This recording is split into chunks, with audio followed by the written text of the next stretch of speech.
Assalamualaikum warahmatullahi wabarakatuh. Perkenalkan kami dari kelompok 3 Menfik.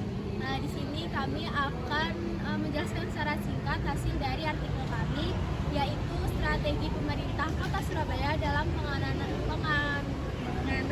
parkir liar di Kota Surabaya. Sebelum itu, izinkan kami perkenalkan diri kami.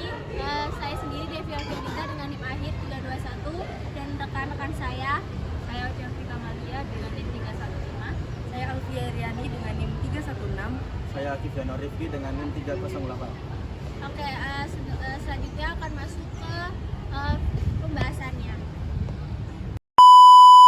Oke, penelitian ini membahas strategi pemerintah Kota Surabaya dalam menangani parkir liar sebagai salah satu permasalahan perkotaan akibat peningkatannya jumlah kendaraan dan terbatasannya lahan parkiran resmi.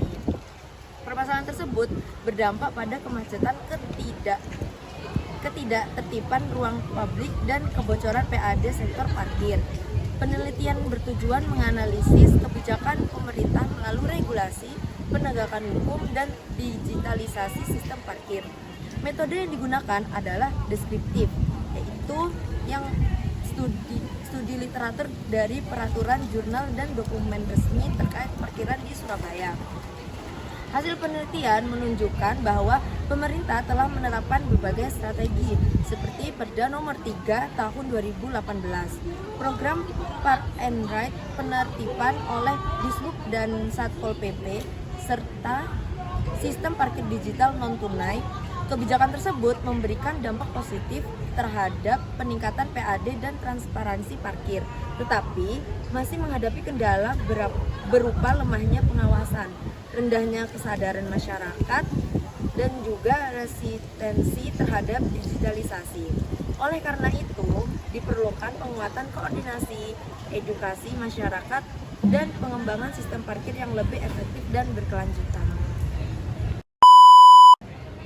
Baik, di sini saya akan menjelaskan dengan metode penelitian ini menggunakan pendekatan deskriptif kualitatif untuk mengevaluasi strategi pemerintah Kota Surabaya dalam menangani fenomena parkir liar secara kritis, sistematis, dan objektif. Pendekatan ini dipilih karena permasalahan tersebut melibatkan aktor sosial, praktik informal, dan proses birokrasi yang memerlukan pemahaman mendalam terhadap konteks lokal serta dinamika lapangan. Data primer diperoleh melalui penelusuran pustaka dan studi dokumen seperti Peraturan Daerah Kota Surabaya Nomor 3 Tahun 2018 dan Peraturan Wali Kota Nomor 52 Tahun 2023. Sedangkan data sekunder dikumpulkan dari buku, jurnal, tesis, laporan kinerja Dinas Perhubungan, artikel penelitian ini, dan publikasi daring yang relevan di kantor Dinas Perhubungan, Satuan Polisi Pamong Praja Kota Surabaya, serta kawasan wisata dan komersial yang menjadi objek kajian. Teknik yang digunakan meliputi observasi langsung di lokasi prioritas pada berbagai waktu operasional, wawancara mendalam semi terstruktur dengan informan kunci pejabat Dishub, personel Satpol PP, polisi lalu lintas, pengelola parkir komersial, jukir formal atau informal, dan masyarakat, serta dokumentasi arsip dan foto lapangan untuk verifikasi. Seluruh data yang terkumpul kemudian diorganisir ke dalam dua dimensi analisis utama, yaitu strategi represif yang menekankan penegakan hukum dan strategi preventif yang berfokus pada inovasi smart city seperti digitalisasi. Analisis dilakukan menggunakan teknik analisis konten kualitatif melalui tahap reduksi data, penyajian data, dan penarikan kesimpulan yang dikaitkan dengan kerangka teori kebijakan publik. Adapun proses coding menggabungkan pendekatan deduktif yang mengacu pada elemen teori implementasi kebijakan, komunikasi, sumber daya, disposisi, dan struktur birokrasi, serta pendekatan induktif untuk menangkap tema-tema yang berkembang di lapangan seperti resistensi sosial dan keterbatasan infrastruktur. Oke, selanjutnya kita akan masuk ke bagian hasil dan pembahasan. Jadi pemerintah Kota Surabaya menangani parkir liar melalui regulasi, penegakan hukum, program Park and Ride, dan digitalisasi parkir.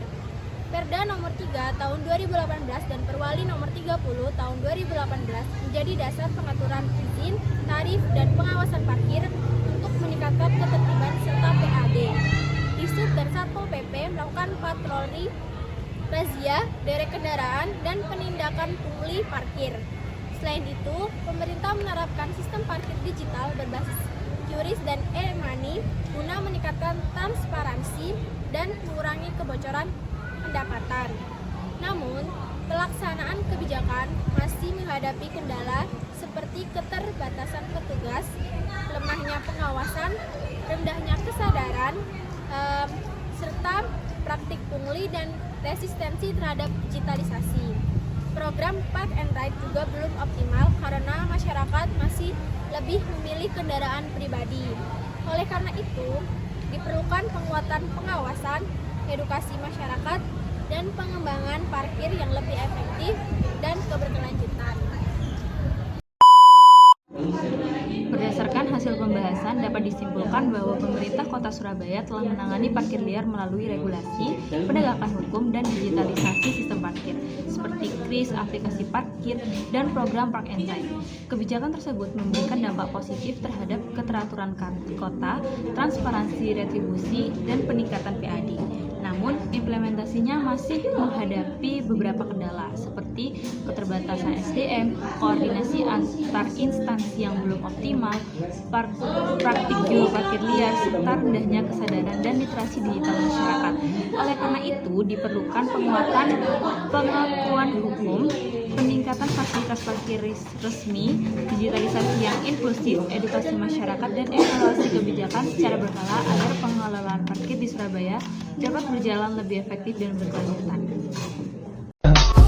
I just had to let you know you're